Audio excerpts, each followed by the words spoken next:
పరబ్రహ్మణే నమః.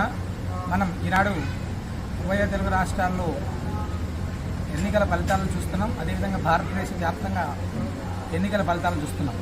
కల్పవృక్ష లక్ష్మీ నరసింహస్వామి వారి దివ్య సన్నిధిలో ఆంధ్రప్రదేశ్కి సంబంధించినటువంటి సుమారు 36 మంది ఎమ్మెల్యే అభ్యర్థులు, 6 మంది ఎంపీ అభ్యర్థులు ఇక్కడ వారి అనుచరులు, వారి కుటుంబ సభ్యులు స్వామివారిని దర్శించుకొని కల్పవృక్ష నరసింహ స్వామివారికి ముడుపు కట్టడం జరిగింది. తెలంగాణలో 3 ఎంపీ అభ్యర్థులు కూడా ఇక్కడ స్వామివారికి సంబంధించిందిగా ముడుపు కట్టారు.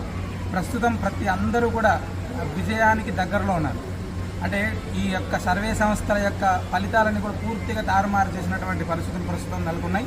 కల్పవృక్ష నరసింహ స్వామివారి యొక్క దివ్య అనుగ్రహం చేత ఇక్కడ దర్శించినటువంటి 36 మంది ఎమ్మెల్యే అభ్యర్థుల్లో ఒకరు తప్ప మిగతా అందరూ కూడా పూర్తి స్థాయిలో గెలుపుకు దగ్గరగా ఉన్నారు. స్వామి యొక్క పరిపూర్ణ అనుగ్రహం ఇలానే ఉంటుంది. స్వామిని దర్శిస్తే తప్పకుండా అద్భుతమైనటువంటి ఫలితాలు కలుగుతాయని మరొకసారి రుజువు చేసినటువంటి భగవంతుడు.